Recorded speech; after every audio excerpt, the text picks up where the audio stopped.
who is tall, loves to jump from place to place, carries her lovely children in a pouch, and enjoys a delicious range of vegan cuisine courtesy of nature. Any guesses? Yes, you got it, the fun-loving kangaroo. There's no other animal in the world that is like a kangaroo. Greetings, vibrant viewers, and welcome to today's episode of Vegetarianism, the noble way of living. Join us as we go on an adventure to the great outback for grand discoveries about the wonders of the kangaroo. Native to Australia, this vegan animal proudly represents Australia in many ways and forms, including being featured on the national coat of arms, on currency, and by major companies such as Qantas Airways, and as a mascot for several sporting teams. The world's second most recognised symbol is the kangaroo.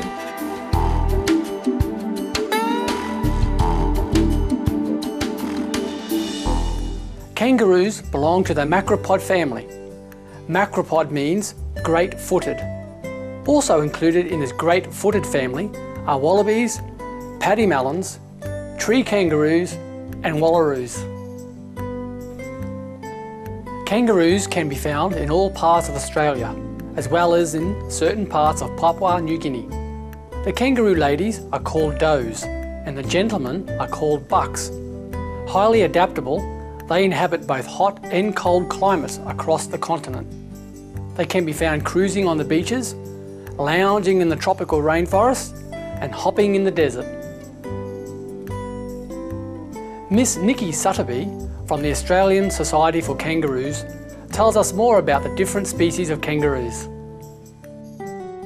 Well, the red kangaroo is possibly one of the most beautiful kangaroos.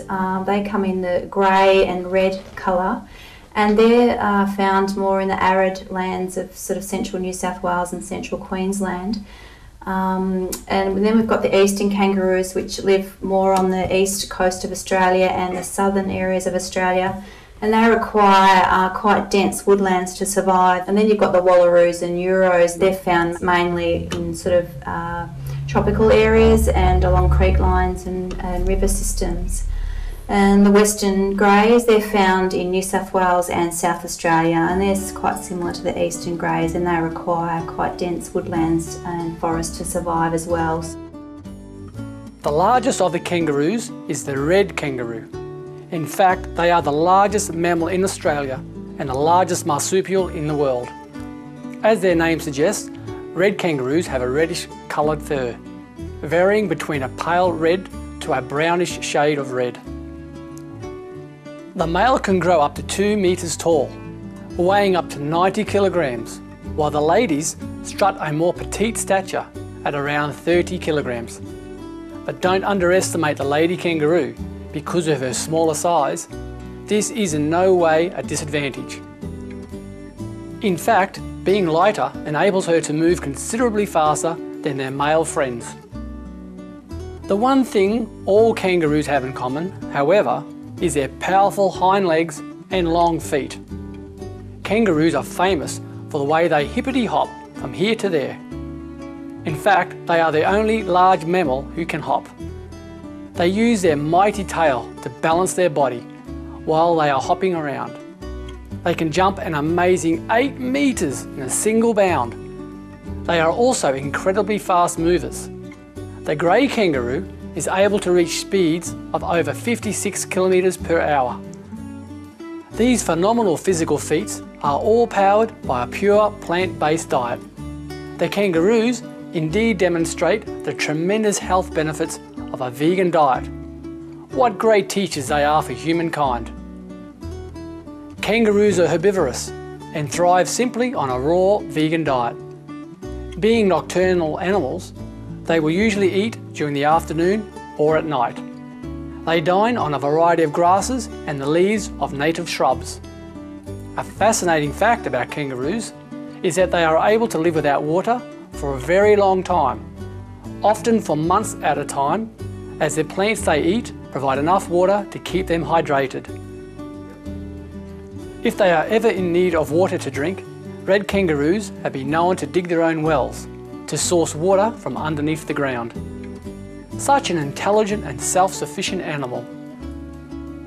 Kangaroos are marsupials, which means they carry their young in their built-in front pouches. Kangaroo babies are born very tiny, about the size of a cherry.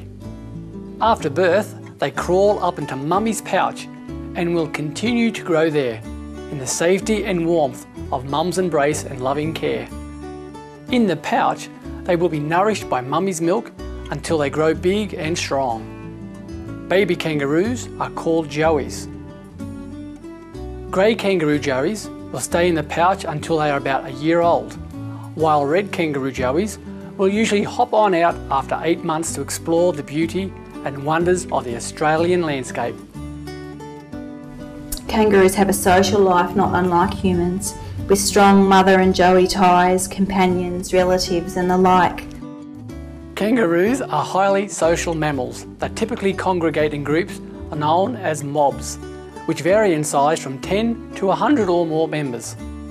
Each mob has a specific social order, wherein the affectionate, caring mother kangaroos teach their young how to live in the wild.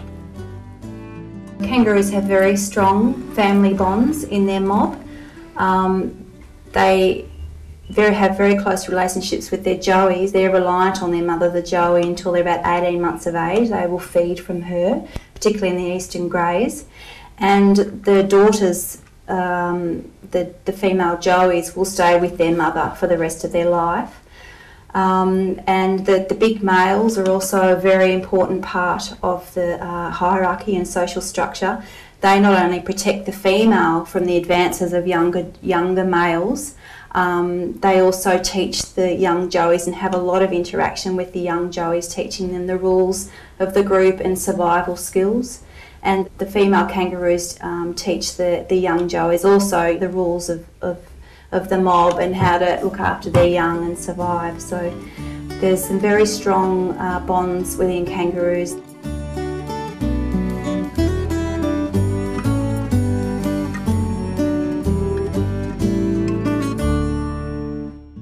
Kangaroos are valuable members of the Australian community, as was recently illustrated during the Queensland-Australia floods in January 2011. Floodwaters devastated a large portion of the state of Queensland, and much wildlife perished as a result. One iconic photo that has emerged from the disasters shows a gentleman rescuing a kangaroo, and is a great depiction of the special bond humans can have with animals. The kangaroo had lashed himself onto a log, with only his eyes visible above the encroaching floodwaters. Contending with the dangerous floodwaters, Raymond Cole valiantly went in and carried the roo to safety. Kangaroos, like all of our animal co-inhabitants, bring special blessings and gifts to humans. One heartfelt example of this kindred connection is the story of Irwin, the injured kangaroo who brought comfort to his new human friend Christine Carr from Oklahoma, USA. Christine had been suffering depression at the time, and by recommendation of her therapist, who said caring for animals would bring her through this rough stage in life, she volunteered at Wild Heart Ranch Wildlife Rescue. At this wildlife rehabilitation sanctuary, Christine met Irwin. She and the young roo quickly bonded and became friends. Since Irwin had permanent injuries and could not be released back into nature, Christine was granted permission to adopt Irwin into her safe and loving home, which also saved him from imminent euthanasia. In turn, Irwin offered Christine much needed companionship and a positive new start in life. By both accounts, the two friends saved one another's life. Now Irwin accompanies Christine everywhere. He rides in the car, wears a diaper, and dresses in a boy's shirt and jeans that accommodate his tail. Now you might think this is adorably silly, but Christine does this for the practical purpose of giving him extra protection from germs. In addition to healing Christine's heart, the caring kangaroo has become certified as a therapy animal. Irwin joins Christine on her visits to the nursing home and gives the elderly residents something to smile and look forward to.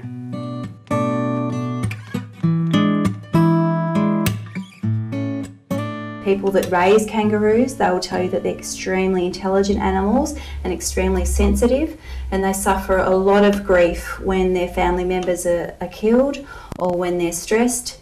And certainly there's stories of the mothers dying when their joey dies. Unfortunately, in recent years, the Australian government has implemented kangaroo culling as population control. Tourists looking forward to seeing these native Aussies, who once roamed freely without any disruption to humans, will be disappointed in how difficult it is to catch a glimpse of them in urban areas nowadays. Miss Nikki clarifies some misinformation surrounding the killing of the beloved kangaroos. This myth that kangaroos are in plague proportions and need to be controlled is really something that's propagated by the kangaroo industry, obviously, which makes money out of killing kangaroos. So there's a lot of myth and propaganda about kangaroos, which is mainly used to justify their slaughter, which has been going on for centuries. The truth is that some scientists believe that there's probably about 10% of the kangaroos that there was at White Settlement. So the fact is that kangaroos have actually been decimated through loss of habitat, drought, and the kangaroo industry, which is taking massive amounts of kangaroos and selling them for next to nothing. Kangaroos can actually only have one joey per year, and this joey has a mortality rate of about 60 to 80%. And as I said before, it's relying on its mother for about 18 months. So it's impossible for kangaroos to become in plague proportions, and they'll only breed according to what the food availability is. So in drought, they'll actually stop breeding. One of our leading ecologists, Dan Ramp's actually done a lot of research and found that kangaroos actually play an integral role in the ecosystem functioning, and they can actually be found to protect threatened species or endangered species from further decline. So the sort of more common species such as kangaroos and wombats actually have a very important role in the ecosystem functioning in Australia. In a more significant way, they regenerate native grasses just in the way they move around through their feces, the way their claws push the seeds into the ground like a planting. They protect the Australian bush from fire by creating a grazing pressure so that the understory doesn't proliferate too much. Kangaroo is actually a very important part of the ecology, but they've been persecuted and made out to be quite different to that.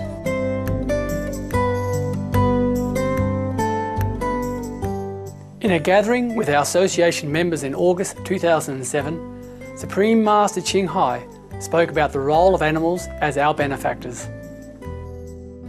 And it's a pity that humans doesn't avail themselves of the help of the animals, even the wild ones. But when you befriend them, they tell you nice things. And of course, when they are in your house or in your care, they are grateful, and they're very happy to help you. Yeah, in any way they can. They do the best they can to help your life better. If you can hear them, it's fantastic because they can see everything. You know, they are tremendous help to mankind. It's a very pity that people don't know about it. Just go on killing them. You kill your helper. You could have let them live. We need help to develop compassion and to make use of the help that the animal will give us if we love them and contact them. We have angels running all over the planet in the form of all kinds of animals. They are the angels in the physical form to help you in different situations.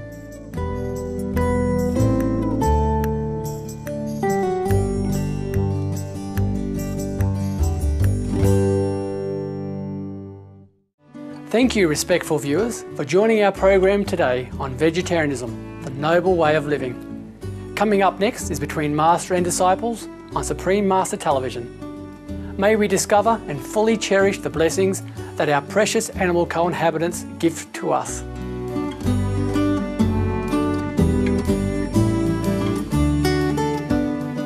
For more details, please visit www.suprememastertv.com/VEG.